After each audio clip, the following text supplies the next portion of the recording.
디모데후서 4장 7절 8절 말씀 우리 한 목소리로 같이 읽도록 하겠습니다. 함께 읽습니다. 나는 선한 싸움을 싸우고 나의 달려갈 길을 마치고 믿음을 지켰으니 이제 후로는 나를 위하여 의의 면류관이 예비되었으므로 주 곧 의로우신 재판장이 그날에 내게 주실 것이며 내게만 아니라 주의 나타나심을 사모하는 모든 자에게 도니라. 아멘.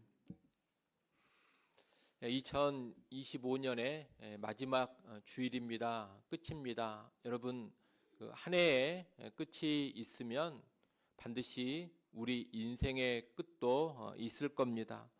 그러니 한 해의 마지막을 보내면서 내 인생의 마지막은 어떨까? 이것도 한번 생각해 보시면 좋겠습니다. 사실 오늘 전할 말씀은 작년도 마지막 주일에 제가 선포했던 말씀입니다. 제가 오늘 다시 동일한 본문과 동일한 제목으로 서는 것은 우리 신앙의 핵심은 새로운 지식을 쌓아가는 것이 아니라 변함없는 말씀 앞에 우리 삶을 끊임없이 성찰하는 것이기 때문입니다. 내용을 얼마나 기억하실지 모르겠습니다만 1년 전에 저는 후회 없는 인생을 살라 그렇게 선포했습니다.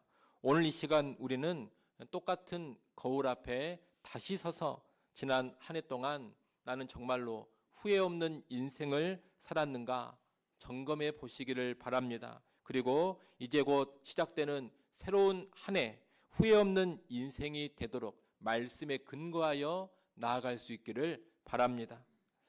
오늘 본문은 사도 바울이 인생의 끝자락에서 하고 있는 고백입니다. 실제로 바울은 이 고백을 하고서 얼마 못 가 네로 황제에게 참수형을 당하여 순교합니다. 바울은 자기가 곧 죽는다라는 것을 잘 알고 있습니다. 이제 얼마 후면 내가 죽겠구나 이것을 인식하고 있는 겁니다. 그 임박한 죽음을 앞두고서 오늘 본문 디모데후서 4장 7절 8절의 고백을 하고 있습니다. 오늘 본문의 고백을 보면 바울은 자신의 인생을 바라보면서 한치의 후회도 없습니다. 너무나 당당하게 자기 인생을 마무리하고 있는 겁니다. 여기서 중요한 것은 그저 내가 후회가 없다 이것이 아닙니다. 무엇이 중요하냐? 하나님 앞에서 후회가 없다. 하나님 앞에서 당당하다. 이것이 중요합니다. 여러분, 내 딴에 아무리 후회가 없고 내 딴에는 아무리 당당하다 하더라도 하나님이 인정해 주시지 않는다면 아무런 의미가 없습니다. 내 딴에 후회 없는 삶, 내 딴에 당당한 삶이 아니라 하나님 앞에서 후회가 없어야 합니다. 하나님 앞에서 부끄럽지 않아야 합니다. 그것이 바른 인생입니다. 그런 맥락에서 바울이 인생의 마지막 시점에서 하고 있는 오늘 본문의 고백은 아주 의미심장합니다. 우리도 생의 마지막 날에 이런 고백을 할 수만 있다면 하나님 앞에서 후회 없는 인생이라고 자부할 수 있을 겁니다.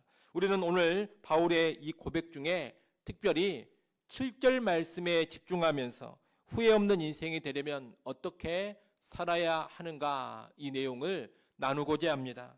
여러분, 후회 없는 인생이 되려면 첫째로 선한 싸움을 싸워야 합니다. 7절 상반절을 보십시오. 7절 상반절에 보면 바울은 나는 선한 싸움을 싸우고 이렇게 말합니다. 바울이 선한 싸움을 싸웠다는 겁니다. 성경은 다툼을 피하라 그렇게 명령하지만 선한 싸움은 예외입니다. 다툼은 피하지만 선한 싸움은 반드시 치열하게 싸우라고 가르칩니다. 그러면 선한 싸움이란 게 무엇입니까? 어떤 싸움이 선한 싸움입니까? 선한 싸움이란 복음과 하나님 나라를 위해서 싸우는 싸움입니다. 또한 복음의 가치를 거스르는 모든 악한 것들과 싸우는 싸움입니다. 좀 더 구체적으로 말하면 하나님 나라와 복음을 위해서 사탄 마귀와 싸우는 것이고 복음의 가치를 거스르는 내 안의 죄성과 부패하고 타락한 세상과 싸우는 것입니다. 성경은 예수 믿는 우리 신자들의 3대 원수를 알려줍니다. 예수 믿는 신자들의 3대 원수는 무엇이냐? 마귀, 내 안에 죄성, 그리고 타락한 세상입니다. 이 대적들 곧 마귀와 싸우고 내 안에 죄성과 싸우고 타락한 세상과 싸우는 것이 선한 싸움입니다. 하나님의 백성은 마땅히 이러한 선한 싸움을 싸워야 합니다. 그런데 오늘날 교회를 보면 아무런 싸움 없이 살아가는 신자들이 의외로 많습니다. 여러분, 사실 싸움이 있다라는 것은 살아있다는 증거입니다. 우리 몸도 보면 우리가 인식하지 못하고 있을 뿐이지 언제나 이 몸 안에서 치열한 싸움이 벌어지고 있습니다. 예컨대 백혈구와 병균 사이에 아주 치열한 싸움이 매 순간 벌어지고 있습니다. 또 우리 몸 안에 들어온 갖가지 독성과 유해물질을 제거하기 위해서 간에서 치열한 싸움이 벌어지고 있습니다. 이런 싸움은 살아있기 때문에 있는 겁니다. 그런데 사람이 죽어버리면 그런 싸움이 없습니다. 죽은 시체는 아무런 싸움이 없는 겁니다. 영적으로도 똑같습니다. 영적으로 살아있는 사람은 언제나 영적인 싸움, 선한 싸움이 있습니다. 원수 마귀와 싸우고 자기의 죄성과 싸우고 타락한 세상과 싸웁니다. 그런데 영적으로 죽어있는 사람, 영적으로 죽어버린 사람은 그런 싸움이 없는 겁니다. 오늘 여러분 어떻습니까? 선한 싸움이 있습니까? 선한 싸움이 있기를 바랍니다. 영적으로 살아서 선한 싸움을 치열하게 싸우기를 바랍니다. 먼저 원수 마귀와 치열하게 싸우십시오. 우리가 하나님 나라를 위해 사는 것, 하나님 말씀에 순종하는 것 결코 쉽지가 않습니다. 사람들에게 복음을 전해서 예수 믿는 것을 도와주는 일, 예수 믿는 사람들의 영적인 성장을 돕는 일, 하나님의 교회를 건강하게 세워나가는 일도 결코 쉽지가 않습니다. 그럼 왜 이런 일들이 쉽지 않을까요? 단지 그런 일들 자체가 어려워서가 아닙니다. 강력한 대적인 마귀가 그런 일들을 강력하게 공격하고 회방하고 있기 때문입니다. 마귀는 복음 전하는 일을 아주 강력하게 방해합니다. 누가 예수 믿는 것을 치열하게 회방합니다. 교회가 건강하게 성장하는 것을 절대로 가만히 내버려 두지 않습니다. 온갖 방법을 동원해서 교회를 무너뜨리려고 합니다. 또 어떤 신자 한 사람이 영적으로 건강하게 성장하는 것도 절대로 지켜만 보고 있지 않습니다. 그 신자가 무기력하게 있으면 가만히 내버려 두지만 영적으로 어떤 발전의 모습, 성장의 모습을 보이면 마귀는 반드시 관심을 갖고 집요하게 찾아와서 공격하고 흔들어 대는 겁니다. 마귀의 이런 공격과 회방이 있기 때문에 모든 하나님의 일들, 영적인 일들은 쉽지가 않은 겁니다. 그러니 하나님의 백성, 예수 믿는 신자들은 영적인 삶을 결단할 때, 순종의 삶을 결단할 때 항상 무엇을 의식해야 되느냐? 대적 마귀의 공격과 회방을 의식해야 합니다. 또 마귀와의 한판 싸움을 분명히 각오해야 합니다. 직분을 맡고 사역을 감당할 때도 마귀와 한판 싸움이 있으리라는 것을 충분히 전망해야 합니다. 마귀와의 싸움을 충분히 전망하고서 하나님의 전신갑주, 영적인 갑옷을 입고 마귀와 싸워가야 하는 겁니다. 여러분, 그렇게 하지 않으면 이 마귀와의 싸움에서 다 밀립니다. 다 중도에 포기해 버립니다. 아무것도 이루지 못하게 될 겁니다. 나를 통해 그 어떤 영적 변화도 일어나지 않고 그 어떤 열매도 맺히지 않게 됩니다. 마귀와 치열하게 싸우는 사람만이 선한 열매를 맺는 겁니다. 이 마귀와의 싸움의 특징이 있는데, 이 마귀와 싸움의 특징은 포기하지 않고 싸우면 반드시 이긴다는 겁니다. 마귀는 이미 예수 그리스도의 십자가를 통해서 근본적으로 패배한 존재입니다. 그렇기 때문에 이 마귀와의 싸움에서 물러서지 않고 싸우기만 한다면 절대로 지지 않는다는 겁니다. 그러나 지레 겁을 먹고 도망치거나 물러서면 집니다. 사실 이 마귀와의 싸움은 싸워서 지는 게 아닙니다. 싸워서 지는 게 아니라 싸움을 포기해서 안 싸워서 지는 겁니다. 예수 이름으로 맞서면 절대로 지지 않는 싸움이 대적 마귀와의 싸움입니다. 그러나 여러분, 마귀와의 싸움에 예수를 의지하여서 강하고 담대하게 임하시기를 바랍니다. 우리는 또 내 안에 죄성과 싸워야 합니다. 여러분, 죄성과 치열하게 싸우십시오. 나의 죄성이 나의 삶 가운데 드러날 때 손잡고 가면 안 됩니다. 어깨동무하고 가면 안 됩니다. 오히려 그 죄성을 쳐서 때려 눕혀야 합니다. 권투 선수가 상대방의 복부를 강타하고 턱이나 눈두덩이에 치명타를 날리듯이 내 안의 죄를 그렇게 때려 눕혀야 합니다. 물론 우리가 죄를 이기는 것은 우리 힘이 아니라 우리 안에 거하시는 성령의 도우심으로 가능한 것입니다. 우리는 성령을 의지하여 죄와 싸우며 죄의 결정타를 날려야 하는 겁니다. 여러분, 나의 영적인 게으름과 나태함, 나의 교만, 헛된 명예욕과 허영심, 시기와 질투, 그릇된 분노와 증오, 거짓과 음란, 이런 죄들의 결정타를 날리십시오. 우리의 죄성은 아주 교묘해서 때로 나의 그릇된 야망을 거룩한 비전으로 포장하곤 합니다.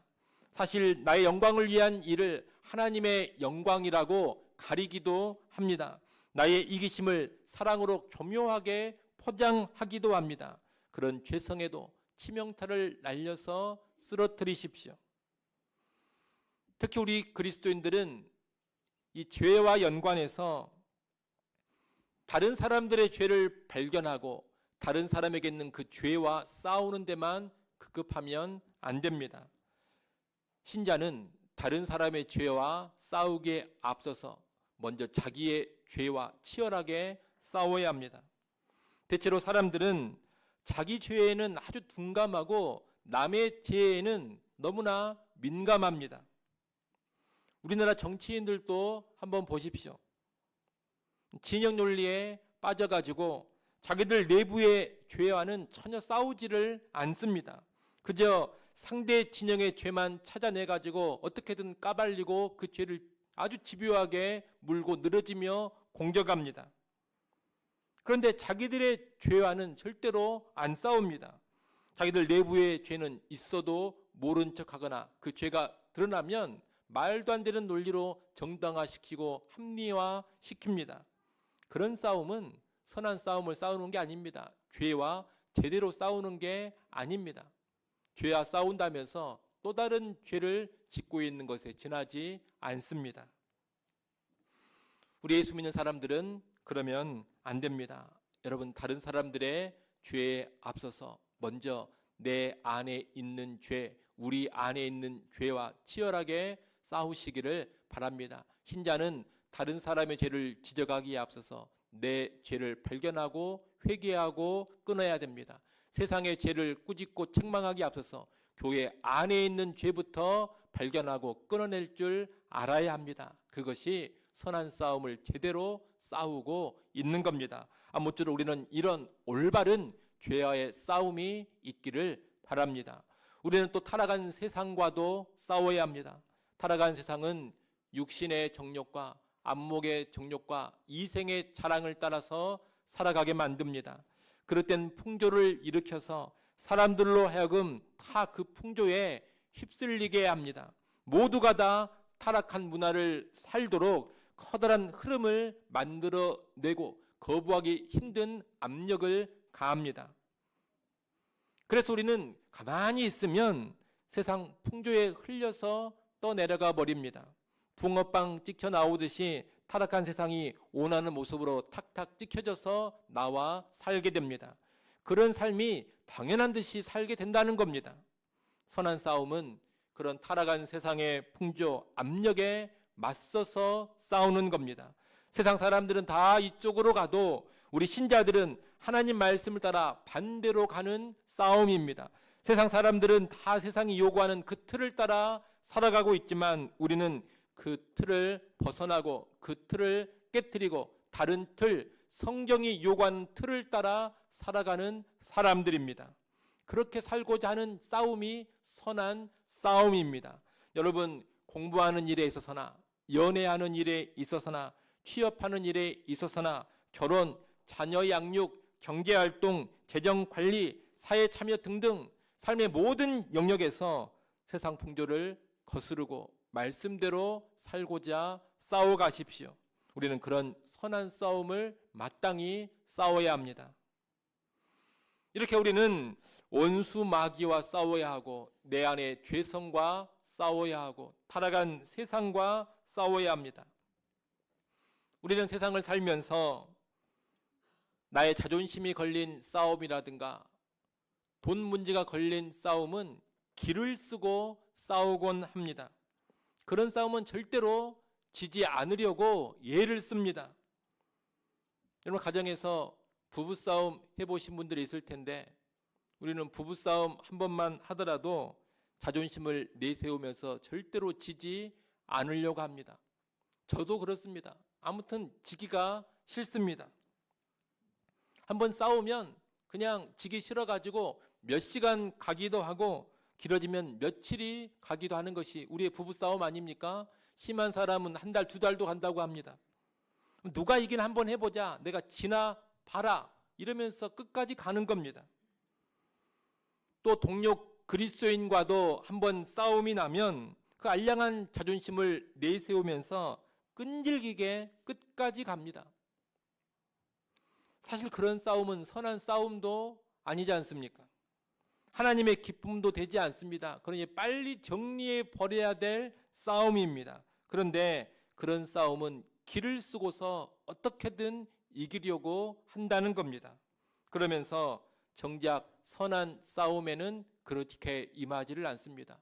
가만 보면 이 선한 싸움을 싸우는 데는 신자들이 자존심도 없는 것 같습니다. 여러분, 다른 데 자존심을 내세우지 말고 마귀 앞에서 우리의 자존심을 좀 내세워야 합니다. 죄와 타락한 세상을 향해서 성도의 자존심을 내세울 줄 알아야 합니다. 내가 하나님의 자녀인데 지나봐라. 마귀 너한테는 절대로 지지 않는다. 내가 예수 믿는데 너한테는 절대로 질 수 없다. 예수 믿는데 죄 앞에 굴복할 수 없다. 예수 믿는 내가 타락한 세상의 풍조 앞에 끌려갈 수 없다. 내 자존심이 용납하지 않는다. 여러분, 이런 태도가 있어야 하는 겁니다. 우리는 성령을 의지하면서 그런 결기로 선한 싸움을 싸워야 합니다. 그런 싸움 싸울 수 있기를 간절히 바랍니다. 그럴 때 후회 없는 인생 될 겁니다. 둘째로, 후회 없는 인생이 되려면 달려갈 길을 달려야 합니다. 7절 중반을 한번 보십시오. 7절 중반절에 보면 바울이 뭐라고 합니까? 나의 달려갈 길을 마치고 이렇게 말합니다. 바울은 여기서 자기의 인생길을 달려갈 길이다 이렇게 칭하고 있습니다. 자기에게 주어진 그 달려갈 인생길, 달려갈 사명의 길을 이제 다 마쳤다는 겁니다. 여러분, 하나님께서 우리에게 주신 인생은 하나님의 영광이라는 그 목적지는 같지만 그 인생의 길이는 다 다릅니다. 또 하나님의 영광이라는 그 목적지를 향해 가는 인생길의 경로도 다 다릅니다. 각자 우리에게 주어진 나만의 고유한 인생길이 있는 겁니다. 나의 인생길과 다른 사람의 인생길이 결코 같을 수가 없습니다. 모두 다 다릅니다. 하지만 그 길이가 어떠하든지 길든지 짧든지 그 경로가 어떠하든지 무명의 길이든지 유명한 길이든지 목회자의 길이든지 평신도의 길이든지 중요한 것은 뭐냐? 우리에게 주어진 하나님이 주신 그 인생길, 사명의 길은 달려가야 할 길이라는 겁니다. 우리가 신약 성경을 보면 우리 신자들의 인생길을 말할 때 항상 달리는 길 이렇게 표현합니다. 사도행전 20장 24절이라든가 히브리서 12장 1절 2절에 보면 다 달리는 길, 경주 그렇게 이야기하고 있습니다. 우리 인생은 서서히 거닐며 산책하는 그런 길이 아니라는 겁니다. 달려가야 할 길입니다. 그러면 왜 성경은 우리의 인생길, 사명의 길을 달려야 할 길이라고 말합니까? 달려갈 길이라는 것은 대체 무슨 의미입니까? 여러분, 이 말은 인생을 성실하게 살아가고 세월을 아끼라, 그런 뜻입니다. 물론 우리가 일 중독에 빠지거나 잠도 안 자면서 일하거나 그럴 것은 결코 아닙니다. 반드시 안식할 줄 알아야 합니다. 하지만 신자는 결코 게을러서는 안 됩니다. 달리는 인생이 되어야 합니다. 오해는 하지 마십시오. 이 달리는 인생을 말하면 또 어떤 오해를 하느냐? 교회 일만 열심히 해야 하나 보다, 그런 오해를 합니다. 인생길을, 사명길을 달리라는 것은 교회 일만 열심히 하라는 말이 아닙니다.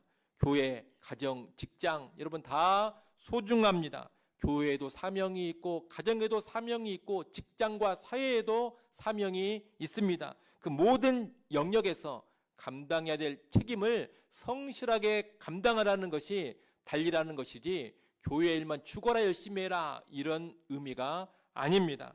또 달리는 것을 오해하면 안 되는 것이, 이 달리는 것은 남보다 더 빨리 달려라, 이런 의미도 절대로 아닙니다. 저 사람을 보니까 100m를 15초에 달리고 있으니 나는 12초에 달려버려야 되겠다. 여러분, 우리의 인생길은 남과 비교하면서 더 빨리 달리고자 길을 쓰는 그런 게 절대로 아닙니다. 그저 남과 비교하지 않고 내가 가야 할 길, 내게 주어진 길을 성실하게 가면 되는 겁니다. 각자의 속도가 있습니다. 각자의 분량이 있습니다. 각자의 역량이 있습니다. 거기에 따라서 내게 주어진 길을 달려가면 되는 겁니다. 제가 예전에 교대에 가서 가끔 산보를 하고 걷기 운동을 하고 그러면 나이가 한 80쯤 되신 그 어르신이 막 달립니다. 막 달리는데 제가 빨리 걷는 것보다 더 느립니다. 열심히 달리시는데 막 종종걸음으로 달리는 달리기여가지고 내가 빨리 걸으면 딱 앞질러 버립니다. 그걸 보면서 저게 뭐냐, 이럴 필요가 있습니까? 그 어르신은 열심히 자기의 분량에서 달리고 있는 것 아닙니까? 달리는 인생이라는 것은 그런 겁니다. 이런 비교하며 달리지 마십시오. 내게 주어진 길, 내 분량 안에서 내 역량으로 달려가면 되는 겁니다. 성실하게 살아가면 된다는 겁니다. 여하튼 우리는 우리의 인생길, 사명길을 달려야 하는데 간혹 달려갈 길임에도 불구하고 가다 말고 주저앉아 있고 영적으로 잠들어 있고 또는 이리저리 헤매며 방황하는 그런 신자들이 있습니다. 안타까운 모습입니다. 여러분, 그러면 후회하는 인생이 되기가 쉽습니다. 우리 인생길은 달려야 하지만 하나님 앞에서 후회하지 않습니다. 오늘 여러분 어떻습니까? 지난 한 해 여러분의 분량 안에서 잘 달려오셨습니까? 또 새롭게 시작되는 한 해 달릴 준비가 되어 있습니까? 여러분, 영적으로 잠들지 마십시오. 주저앉아 있지 마십시오. 달리는 삶을 사십시오. 주어진 사명에, 주어진 모든 영역의 책임에, 주어진 길에서 다름질하십시오. 그래야 후회하지 않는 인생 될 겁니다. 마지막 세 번째로, 후회하지 않는 인생이 되려면 믿음을 지켜야 합니다. 7절 하반절 보십시오. 7절 하반절에 보면 바울은 믿음을 지켰다, 이렇게 고백합니다. 여기서 바울이 지켰다고 고백한 믿음은 복음의 진리에 대한 믿음이요, 또한 하나님에 대한 전적인 신뢰의 믿음입니다. 바울은 예수님을 믿음으로 의롭게 된다, 예수님을 믿어 구원받는다는 그 복음을 온전히 믿었습니다. 그리고 자신의 인생에 대한 하나님의 인도와 돌보심도 믿었습니다. 그 믿음을 언제까지 지켰느냐? 죽는 날까지 지켰습니다.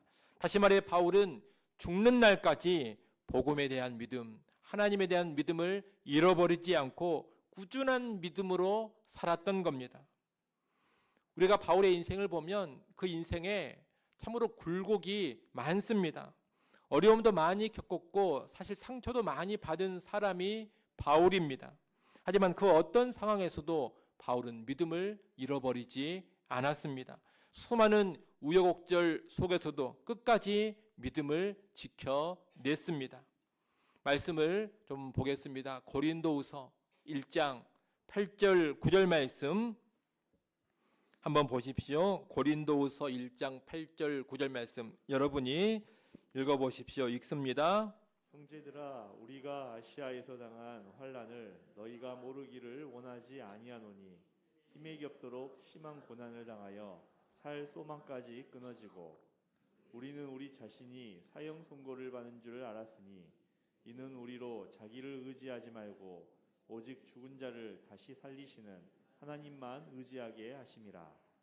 아멘. 여러분 이 말씀에 보면 바울이 뭐라고 합니까? 고난이 너무 심해서 살 소망을 잃어버렸다 그럽니다. 그리고 마음에 사형 선고를 받은 것 같았다 그렇게 말합니다. 얼마나 힘들었으면 이런 말을 하겠습니까? 너무나도 절망적인 상황이었던 겁니다. 하지만 살 소망을 잃어버린 그 상황, 사형 선고를 받은 것 같은 그런 상황을 바울이 어떻게 받아들입니까? 9절에 뭐라고 합니까? 우리로 하여금 오직 하나님만 의지하게 하려 하심이다. 이렇게 말하고 있지 않습니까? 바울은 살 소망을 잃어버릴 그 상황에서 믿음을 놓치지 않습니다. 예수님 믿고 하나님 잘 섬겼는데 왜 나에게 이런 일이 생기는가? 예수 믿는 게 대체 무슨 의미가 있는가? 하나님을 섬기는 것이 무슨 소용이 있냐? 이러지 않았다는 겁니다. 바울은 오히려 이런 극한의 상황, 절망적인 상황은 오직 하나님만 의지하는 믿음으로 살아야 할 때다. 그렇게 결단하고 믿음을 새롭게 하고 나갔던 겁니다. 디모데후서 4장 16절 말씀도 한번 보겠습니다. 디모데후서 4장 16절 말씀 여러분이 또 한번 읽어보십시오. 읽습니다. 내가 처음 변명할 때에 나와 함께한 자가 하나도 없고 다 나를 버렸으나 그들에게 허물을 돌리지 않기를 원하노라. 아멘. 여러분 바울이 여기서 뭐라고 합니까? 주변 사람들이 다 나를 버렸다 그럽니다. 바울이 이제 순교를 앞둔 그 투어 그리고 그 재판 상황에서 그동안 바울과 함께 했던 사람들이 다 바울을 버리고 떠나버린 겁니다. 어찌 보면 주변 사람들이 바울의 도움을 받았던 사람들이 다 배신하고 떠난 겁니다.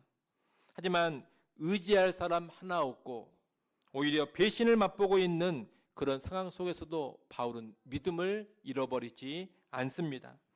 바로 이어지는 디모데후서 4장 17절에 보면 바울은 뭐라고 말하느냐? 주께서 내 곁에 서서 나에게 힘을 주신다. 그렇게 말합니다. 사람들은 나를 다 떠나버렸지만 주께서 내 곁에 계셔서 나를 도우신다. 내게 힘을 주신다. 이렇게 믿음의 고백을 하고 있는 겁니다.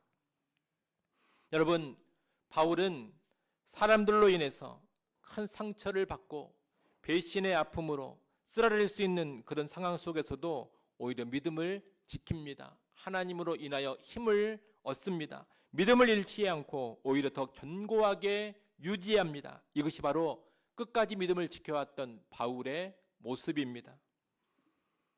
여러분 지난 한 해 여러분에게 어떤 일들이 있었습니까? 또 지금 현재 어떤 상황 속에 있습니까? 사람 때문에 상처받아서 힘드십니까? 경제적인 여건이 너무나 힘드십니까? 가정이나 자녀의 문제로 너무나 가슴 아프고 고통스럽습니까? 살 소망이 없는 것 같습니까? 사형 선고를 받은 것 같습니까? 그런 상황 속에서 믿음을 잃지 마시고 믿음을 지키십시오.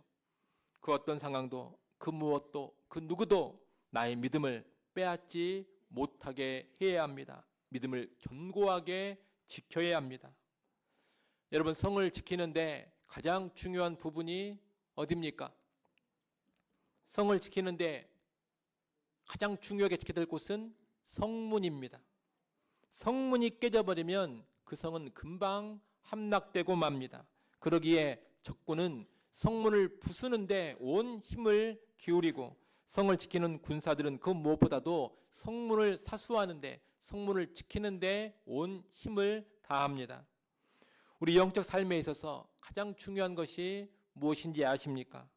그것은 복음에 대한 믿음, 하나님에 대한 믿음을 지키는 겁니다. 그 믿음을 지키고 있으면 쉽게 무너지지 않습니다. 그러나 믿음을 잃어버리면 우리의 모든 신앙의 삶이 하루아침에 그냥 무너져 버립니다. 그래서 마귀는 항상 우리의 믿음을 공격합니다. 마귀는 복음에 대한 의심과 불신을 계속 심어주려고 합니다. 예수가 하나님의 아들이라는 것, 너를 위해 십자가에서 죽고 부활했다라는 것, 그게 말이 되냐? 다 신화다. 다 지어낸 이야기에 지나지 않는다. 재림 웃기지 마라. 무슨 재림 같은 게 있겠냐? 옛날 사람들이나 그런 건 믿지. 이렇게 문명화된 시대에 재림을 말하는 것이 말이 되냐? 얼마나 허무맹랑한 소리냐? 다 거짓말이다. 믿을 걸 믿어라. 그럽니다. 또 하나님을 향한 불신을 심어주고 의심을 심어줍니다. 야 봐라. 상황이 이런데 하나님이 계신 것 같냐?